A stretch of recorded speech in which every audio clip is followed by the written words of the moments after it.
Imaginemos un mundo donde las reglas del juego son un secreto.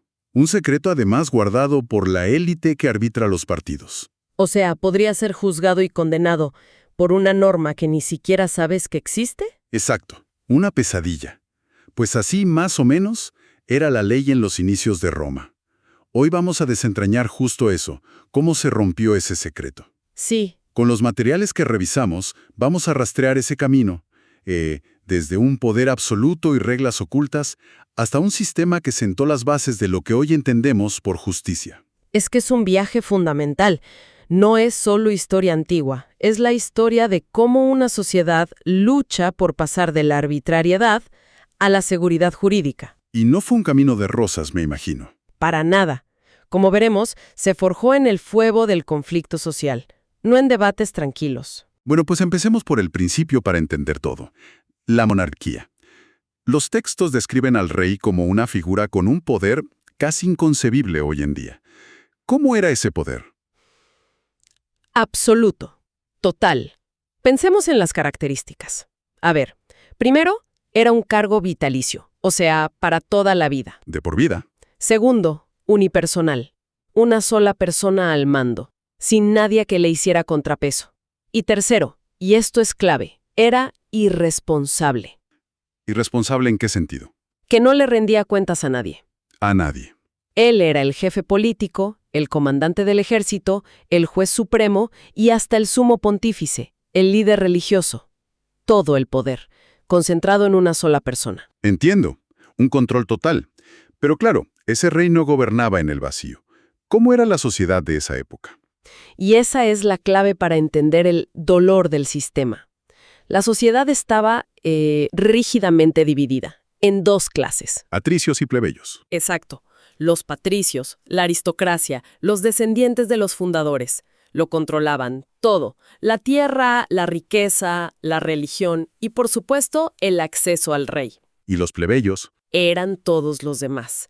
Comerciantes, artesanos, campesinos. La gran mayoría de la población, pero sin poder político real. En ese contexto, un rey con poder absoluto, pues, ¿para quién crees que gobernaba? Para los patricios, claro. El sistema estaba diseñado para ellos. Totalmente. Y si así era el poder, la ley debía seguir esa misma lógica. Creo que aquí es donde el dolor del que hablabas se vuelve más real para la gente común. Justo ahí. La principal fuente de derecho era lo que llamaban mores maiorum, las costumbres de los antepasados.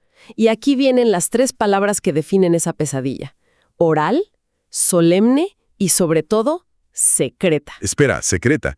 ¿Cómo que la ley era secreta? ¿Literalmente no se podía conocer? Significaba que solo la conocía e interpretaba un grupo, el Colegio de los Pontífices. Y déjame adivinar. Eran todos patricios. Por supuesto. Imagina la escena. Eres un plebeyo. Tienes una disputa de tierras con un patricio. Van a juicio. El juez, patricio, consulta a los sacerdotes, patricios, y ellos dictan sentencias según reglas que tú no conoces, que no están escritas y que no puedes cuestionar. Es una indefensión total. Eso es la inseguridad jurídica en estado puro. No era un sistema de justicia, era un arma de control. Una combinación letal. Pero bueno, la historia sigue. Este sistema en algún momento tiene que colapsar. Y colapsa. Expulsan al último rey, Tarquino, el soberbio, y nace la República. Pero lo fascinante es que la República no nace de un ideal abstracto, sino como una reacción visceral contra ese poder absoluto. Su diseño es, literalmente, lo opuesto al rey. Ok, se deshacen del rey. Pero me surge una duda. ¿Cómo evitaron caer en lo mismo? ¿Qué hicieron para que los nuevos líderes no se convirtieran, digamos, en dos reyes en lugar de uno? Esa es la pregunta del millón. Y la solución fue brillante. En lugar de un rey, crearon las magistraturas. ¿Magistraturas? Sí, cargos públicos. Y los diseñaron con una serie de candados para que nadie pudiera acumular todo el poder otra vez. Los textos destacan 5 características que son como el ADN de la República. A ver, repasémoslas. Bueno, la primera, eran colegiadas. Esto significa que siempre había al menos 2 personas en el mismo cargo. 2 cónsules, por ejemplo. Para que se controlaran entre ellos. Exacto. Se podían vetar el uno al otro. Se acabó el poder unipersonal. Segundo, eran electivas. El pueblo los elegía. El pueblo en unas asambleas llamadas comicios. El poder ya no venía de los dioses, sino de la gente. Ok. Control mutuo y elección popular. Ya son 2 cambios gigantes. ¿Cuáles son los otros 3? Tercero, periódicas. Los cargos duraban un tiempo limitado, normalmente 1 año. Se acabó el poder vitalicio. Importantísimo. Cuarto, y esto es fundamental, responsables. Al terminar su mandato, un magistrado tenía que rendir cuentas y podía ser juzgado si había abusado de su poder. Wow. Y quinto, eran gratuitas. Se consideraba un honor servir a la República, no un trabajo para hacerse rico. Es increíble. Cada característica es una respuesta directa a un problema de la monarquía. Es como si hubieran hecho una lista de todo lo que odiamos el rey y hubieran diseñado lo contrario. Totalmente. Y en este nuevo sistema, la lucha social empezó a dejar su marca. Los plebeyos presionaron y consiguieron su propia magistratura, el Tribunado de la Plebe. El famoso tribuno de la plebe. El mismo. Estos tribunos eran intocables, y su gran poder era el veto. Podían paralizar cualquier decisión de cualquier otro magistrado si creían que perjudicaba a la plebe. Era, digamos, una válvula de escape para la tensión social. Bien. O sea que ya tenemos el poder fragmentado, controlado, con representación plebeya. Problema político solucionado. Pero me sigue dando vueltas la otra parte. La ley. ¿De qué servía todo esto si las reglas seguían siendo secretas? Diste en el clavo. Ese era el siguiente campo de batalla. La plebe se dio cuenta de que la igualdad política no era nada sin igualdad ante la ley. Y esto nos lleva al momento que parte la historia del derecho romano en 2, la ley de las 12 tablas. El granito. La presión fue tan grande que se tuvo que crear una comisión especial, el decemvirato. 10 hombres con una sola misión, poner la ley por escrito, por primera vez. Me imagino que el contenido de esas leyes sería revolucionario, lleno de nuevos derechos para los plebeyos. Y aquí viene la sorpresa. Si uno analiza el contenido, bueno, lo que se ha reconstruido, se da cuenta de que no era tan revolucionario. ¿Ah, no? No, para nada. De hecho, era un derecho bastante duro, arcaico. Mantenía normas muy severas para los deudores, por ejemplo. No mejoró mucho la situación material de los plebeyos. La verdadera revolución no estaba en el qué, sino en el cómo. ¿A qué te refieres? A que por primera vez la ley era escrita y pública. Grabaron las leyes en 12 tablas de bronce y las pusieron en el foro, en el corazón de la ciudad. ¿Para que todos las vieran? Para que cualquiera que supiera leer pudiera conocer sus derechos. Es una imagen poderosísima. Es como lo que decíamos al principio. Después de jugar un partido sin saber las reglas, de repente publican el reglamento en una pantalla gigante en el centro del estadio. Esa es la analogía perfecta. La ley dejó de ser un arma secreta de los patricios para ser un patrimonio común. Y eso les dio a los plebeyos algo que nunca habían tenido: seguridad jurídica. Ahora sabían a qué atenerse. Exacto, un patricio ya no podía inventarse una costumbre. El plebeyo podía ir a la tabla, señalar con el dedo y decir, la regla es esta. Y es la misma para ti y para mí. Es uno de los pilares de todo nuestro derecho occidental. Entendido.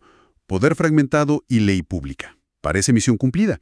Pero Roma no se detuvo ahí. Empezó a expandirse, a comerciar con todo el Mediterráneo. Esa ley de las 12 tablas, que dices que era arcaica, ¿cómo pudo servir para gobernar un imperio? No pudo. Se quedó rígida, obsoleta. Estaba pensada para una comunidad de agricultores, no para un centro de comercio mundial.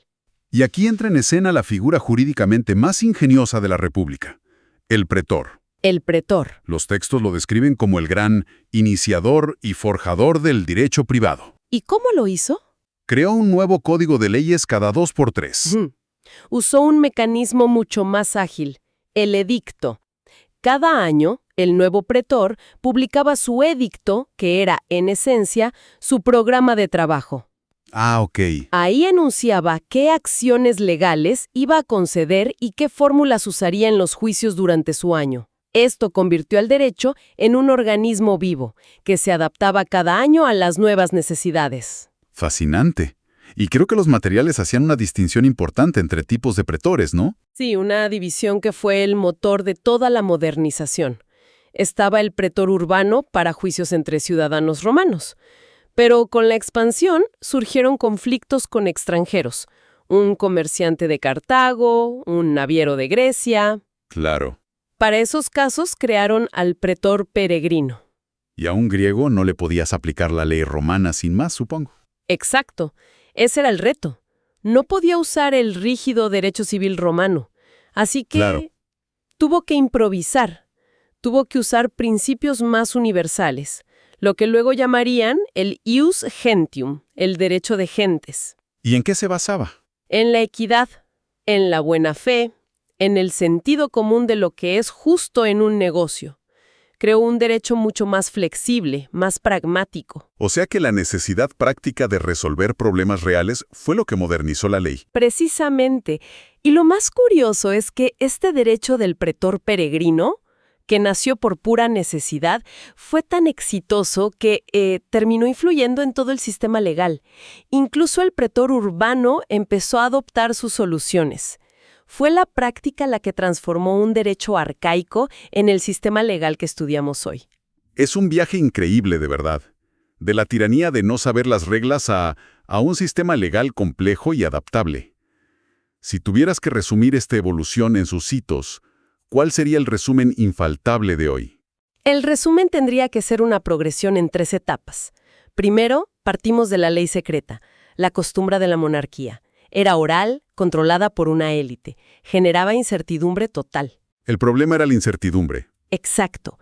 El segundo hito fue la ley pública, la ley de las 12 tablas. Esa fue la solución a la incertidumbre. Al hacer las reglas conocidas por todos. Se logró la seguridad jurídica. Pero esta seguridad, claro, vino con un precio, la rigidez. Y eso nos lleva al último paso de la evolución. Nos lleva a la ley flexible, el edicto del pretor. Fue la solución a la rigidez. Usando la equidad y la innovación, el pretor adaptó el derecho a una sociedad que cambiaba constantemente. Secreta, pública y flexible. Y si uno lo piensa, todo este recorrido, desde el rey hasta el pretor, fue impulsado de principio a fin por el conflicto social entre patricios y plebeyos. Y esto quizás nos deja con una idea para reflexionar. A ver. ¿Hasta qué punto las grandes transformaciones legales de la historia, esas que a veces vemos como avances técnicos abstractos, no son, en el fondo, el resultado de una cruda lucha por el poder y la igualdad, más que de una simple búsqueda de orden?